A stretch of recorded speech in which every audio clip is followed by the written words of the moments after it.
Et yo les gens, c'est Jean, on se retrouve pour une nouvelle review de Yu-Gi-Oh! Vrains, épisode 3 déjà.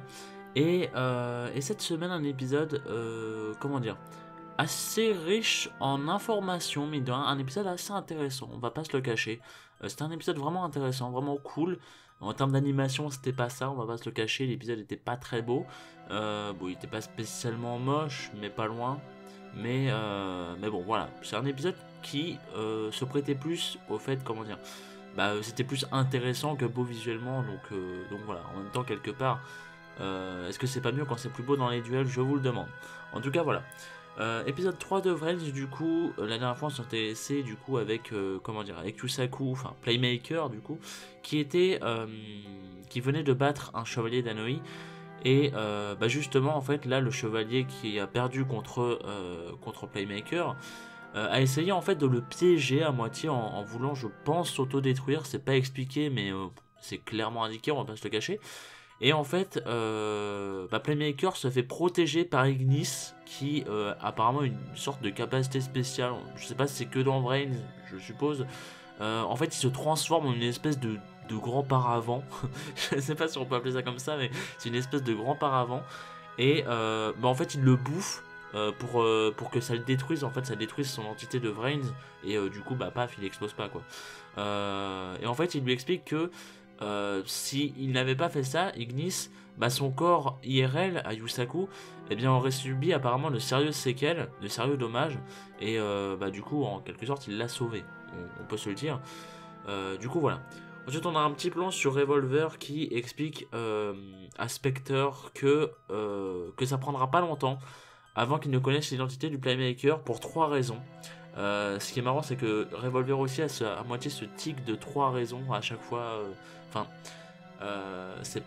Après, c'est peut-être un euro hasard, mais pour l'instant, Revolver a ce petit tic. Enfin, les seuls qui ont fait des comment dire, des triples raisons, on va dire ça comme ça, c'est Revolver et Yusaku pour l'instant, et ça confirme un peu la théorie que Yuri-sama m'avait indiqué, à savoir que chaque comment dire, j'ai du mal aujourd'hui, je suis désolé, chaque personne qui est liée aux IA a son initiale dans le nom de Vrains, et donc non, parce que Yusaku, non, en fait non, c'est totalement con.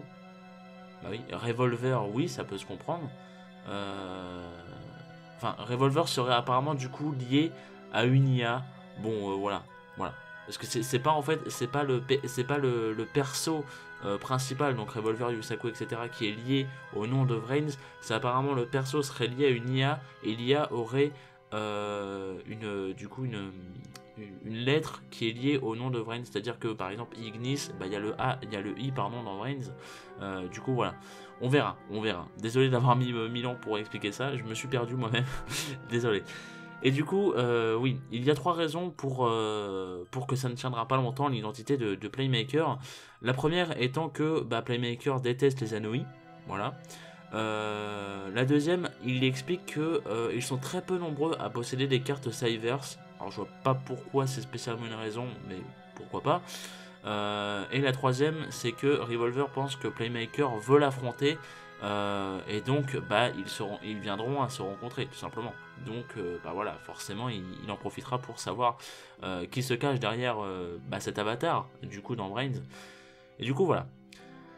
Donc ensuite on a totalement un autre plan dans la ville de Vrains en fait, où en fait, comment dire, il y a tout le monde aux infos, etc., en ville et tout le monde se demande qui est Playmaker et essaye d'avoir une photo ou de le filmer de lui et tout. Il est vraiment, c'est une star, mais il y a des paparazzi et tout. C'est vraiment une star, mais incroyable, c'est une star du monde, c'est violent. Et en fait, cette scène sert à introduire 2 nouveaux persos qui sont une grenouille et un pigeon, qui n'ont pas encore de nom, apparemment. La grenouille, je crois qu'il s'appelle Yamamoto, et le pigeon, il n'a pas encore de nom, pardon. Donc, voilà, on verra ça au fur et à mesure, on verra. Et en fait, du coup, eux deux se montrent, eux aussi à la recherche de Playmaker, du coup, évidemment. C'est-à-dire qu'en fait, la grenouille, c'est un espèce de reporter, si vous voulez, et le pigeon, c'est le caméraman. c'est un peu ça. Et en fait, à ce moment-là, il y a plusieurs usurpateurs qui se montrent sous l'identité du Playmaker. En fait, le problème, c'est que c'est pas du tout crédible. En plus, ils sont pas crédibles non seulement par leur gimmick, mais surtout par le fait qu'il y en a 3 d'un coup. Donc voilà. Mais par contre, ça nous donne une information très importante que je vous dirai tout à l'heure vis-à-vis d'une théorie que j'ai notée. Et donc je vous en ferai part plus tard. Vers la fin de la review, je vous en ferai part. Pas de soucis. Du coup voilà, donc cette scène m'a semblé importante justement pour ça. On verra ça plus tard. Donc ensuite, la carte du Decode Talker obtenue par Yusaku dans Vrains commence en fait à se matérialiser dans le monde réel. Ça c'est assez intéressant comme système, parce que ça veut dire du coup que alors je sais pas si on aura beaucoup de duels dans le monde IRL et pas dans Vrains. Ça m'étonnerait, on va être franc, ça m'étonnerait. Après tout, c'est un peu le principe, donc c'est le concept, donc c'est un peu normal dans un sens. Donc je vois pas trop pourquoi Decode Talker se matérialiserait spécialement. Enfin, je vois pas ce que ça apporterait en fait qui se matérialiserait IRL, mais c'est quand même toujours sympa. C'est-à-dire que c'est une carte que tu récupères dans la Data Storm, dans la tempête data, et du coup, bah paf, tu peux l'avoir IRL, c'est assez sympa. Ça peut mener à des choses, on verra. Et en fait, Yusaku pendant ce temps-là commence à faire des recherches sur ce qui est réellement du coup une tempête data, ce que ça peut cacher, d'où ça vient, etc. Et Ignis en fait le saoule tellement parce que Ignis arrête pas de parler et tout, il est assez chiant. Enfin, pas pour moi, hein, Ignis j'aime beaucoup le perso, mais pour Yusaku il le fait chier. Et du coup, bah, Yusaku décide de le mute. En fait, vous savez, il a une espèce de moduleur de voix sur son disque de duel pour qu'Ignis puisse parler et tout. Et bah, il décide de le mute, tout simplement. Il lui enlève, il lui coupe la voix, en fait, tout simplement. Donc, bah voilà, ta gueule, c'est tout. Voilà. Et bah voilà, du coup Ignis il est dans son guac, il est dans son sel, et puis bah il peut plus rien dire pendant 10 minutes, voilà, tout simplement. Ensuite on a un autre plan sur Akira qui parle avec Bishop et 2 autres supérieurs, toujours représentés par des espèces de cavaliers d'échecs, enfin de pions d'échecs pardon, enfin de pions. Vous m'aurez compris, je sais pas comment on appelle les trucs des échecs, j'en ai quasiment jamais fait, donc voilà, me jugez pas. Donc oui, donc il est avec Bishop et 2 autres supérieurs, donc ils sont 3. Et en fait, E3 envisage de fermer l'accès à Vrains apparemment, suite aux attaques d'Anoi, mais en fait Akira essaie de les faire changer d'avis, en disant que non seulement la société aurait du mal à s'en remettre s'il fermait Vrains, parce que bah voilà, tout repose là-dessus. Et surtout, l'existence de la tempête data prouverait selon lui que le Cyverse est hors de danger. Alors, voilà, ça veut dire ce que ça veut dire, je suppose, je ne sais pas. Du coup, il explique également qu'il aimerait faire en sorte de restreindre seulement l'accès à Vrains afin que Playmaker puisse continuer à contrer les attaques d'Anoi. Mais qu'il y ait moins de monde en fait. Enfin, je pense que c'est ça qu'il a voulu dire. J'ai pas très bien compris l'intégralité de la scène, mais je pense que c'est ça. Voilà, corrigez-moi si jamais c'est pas ça, mais il me semble que c'est ça. Et ensuite, Kill, donc la société Sol, puisse le capturer pour obtenir Ignis. Du coup, voilà, c'est bien évidemment leur but. Et Akira du coup obtient carte blanche et contacte donc Emma pour investiguer sur Playmaker. Emma du coup qui fait ses débuts, ma main, et malheureusement pas grand chose à dire sur elle, c'est à dire il y a juste un petit dialogue où comment dire, où Akira lui dit ouais il faudrait que tu enquêtes sur Playmaker, et elle lui dit ouais mais tu veux que je fasse un duel avec lui ou tu veux juste que je l'espionne et tout, et le mec dit non toi t'es enfin il y a des personnes qualifiées pour faire des duels, et toi je te demande plus que de faire un simple duel, je te demande carrément de rechercher son identité, tout ça et tout, enfin voilà, de faire des recherches sur lui. Donc voilà, c'est un peu tout, c'est un peu dommage, je m'attendais à mieux. On verra s'il n'y a pas d'autres scènes plus approfondies pour Emma, mais en tout cas voilà, ma main a fait ses débuts donc je suis content, et elle a une bonne voix, c'est important de le souligner. Et puis on verra ce qu'elle va faire du coup, mais en plus j'aime beaucoup ce côté espion, c'est quelque chose que j'adore dans les jeux, dans les séries, dans tout, j'adore ça. Donc si Emma vraiment, enfin si on voit souvent des petits plans d'Emma qui espionne Playmaker slash Yusaku, ça serait vraiment assez sympa, enfin moi je kifferais. Bref voilà. Ensuite Go de son côté, Go Onizuka, hein, est très en colère parce qu'en fait Playmaker lui aurait apparemment volé la vedette du entre grosses guillemets roi de Vrains, ou la vedette de Vrains si vous voulez, enfin vous m'aurez compris, celui dont on parle le plus quoi. Vu que tout le monde en fait ne fait que justement parler de Playmaker et non pas de lui-même. Et en fait du coup il compte régler ça en l'affrontant et en l'écrasant dans un duel afin de montrer à tout le monde qu'il est meilleur que lui, blablabla, on connaît les bails, c'est la base.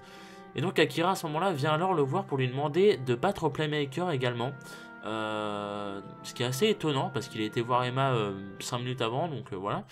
Et en fait, il lui demande ça, ainsi que de récupérer Ignis, qui se trouve dans son disque de duel, en lui expliquant que du coup, que c'est quelque chose de capital pour le futur de Vrains, etc. et tout. Et en échange, il lui propose une D-board.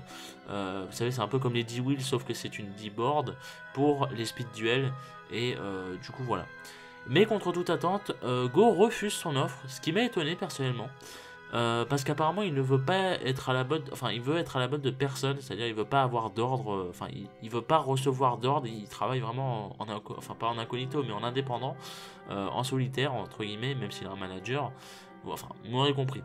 Du coup voilà, ça m'a assez étonné mine de rien parce que en fait comment dire, les deux avaient enfin, c'était une bonne affaire de la part d'Akira pour le coup, et les deux voulaient juste la même chose en fait, ils voulaient juste battre Playmaker. Et en plus, Akira était, comment dire, enfin, Go avait de son côté sa D-board de gratuite, qui lui permettrait du coup de battre Playmaker, enfin, en tout cas de l'affronter. Bon, on sait qu'il aurait perdu, mais voilà. Et en même temps, Akira lui aurait potentiellement récupéré Ignis à la fin. Donc, en fait, les deux étaient gagnants dans l'échange, et ça m'a étonné de Go qui le refuse en fait, sincèrement. Donc voilà. Et donc à la fin, Yusaku arrive finalement à voir quelques fragments des souvenirs d'Ignis. Et c'est une scène très importante ça, et assez longue. Vous allez voir que c'est très très long, mais c'est très important.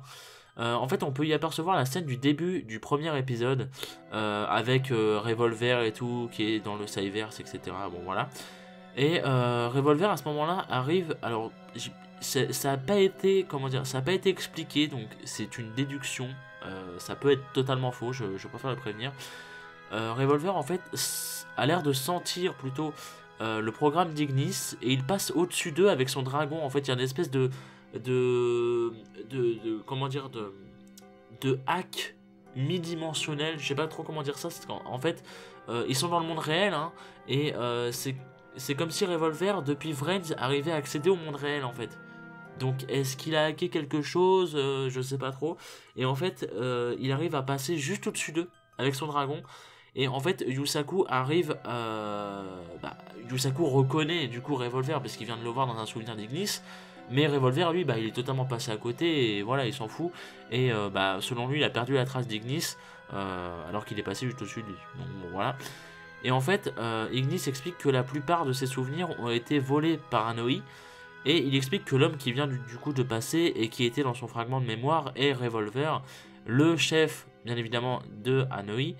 Et à ce moment là en fait on a Revolver, du coup on voit un petit plan sur Revolver qui est très très très intéressant.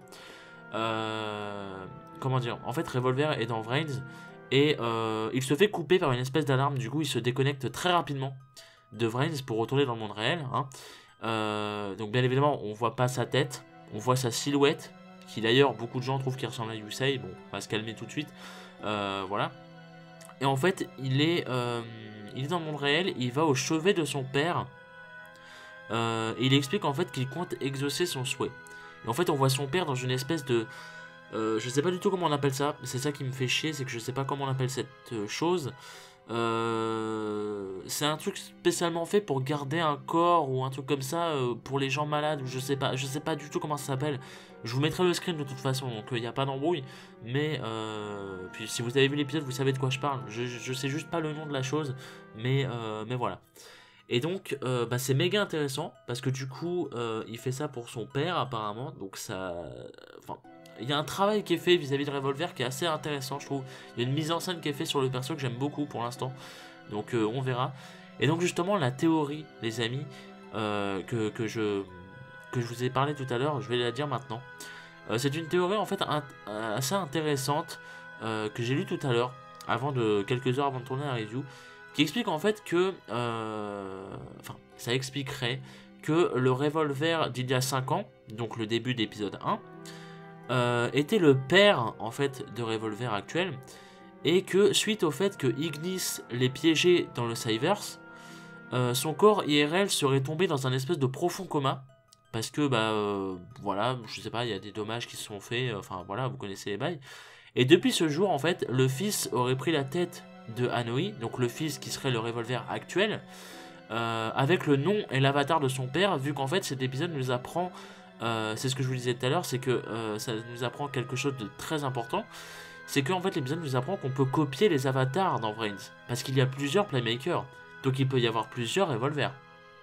Donc il est très bien possible que le fils ait pris la place du père, pour justement poursuivre son souhait comme il le dit si bien. Voilà, donc c'est une théorie qui vient de The Yu-Gi-Oh! Theorist, voilà. C'est un compte Tumblr, donc c'est, je sais pas s'il a Twitter, tout ça et tout. Je vous mettrai la source dans la description, il n'y a pas de souci. Mais du coup, voilà. Donc c'est apparemment un mec sur Tumblr qui fait plein de théories et tout, j'en ai pas regardé d'autres. Mais voilà, je suis tombé sur ça. Quelqu'un dans mon fil d'actu Tumblr avait reblogué ça.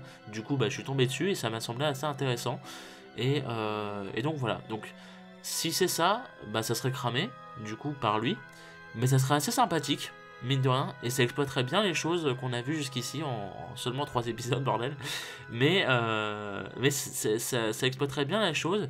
Et ça serait sympathique, mine de rien, ça serait sympathique. Donc à vous de me dire ce que vous pensez du coup de cette théorie. Et puis on verra tout simplement, le temps nous le dira. Voilà, et donc à la fin de l'épisode, il y a un chevalier d'Hanoi qui apparaît dans Vrains. Et il provoque les makers de venir l'affronter. Voilà, il se montre clairement juste pour que Playmaker vienne vers lui. Et pendant ce temps, Go aussi, lui aussi, se dirige dans Vrains. Voilà, tout simplement. C'est comme ça que se finit l'épisode. Et la preview nous montre que Go affrontera apparemment Playmaker dans un speed duel qui apparemment se déroulera dans une cage géante. Mais voilà, je ne sais pas trop quoi d'autre dire sur la preview. Mais voilà. C'est un peu tout ce qu'on voit, donc bon, tant pis. Et puis voilà. Donc, merci à vous d'avoir regardé, j'espère que ça vous aura plu. N'hésitez pas, comme d'habitude, à me dire ce que vous avez pensé de l'épisode dans les commentaires, c'est toujours intéressant. Surtout que l'épisode en lui-même était vraiment intéressant, je trouve. C'est-à-dire qu'il s'est pas passé grand-chose, il n'y a pas eu de duel, il n'y a pas eu spécialement de machin et tout, il y a eu beaucoup de blabla. Mais c'était pas du blabla inutile, c'était vraiment du blabla assez intéressant, notamment pour Playmaker et pour Revolver, évidemment. Donc je vous mets le lien de la théorie, bien évidemment, dans la description. Pas de soucis là-dessus. Et puis allez voir un tour, enfin allez checker si ça vous tente, voilà. Nous en tout cas on se retrouve la semaine prochaine. Et puis d'ici là, portez-vous bien. Et puis voilà, la semaine prochaine, des bisous.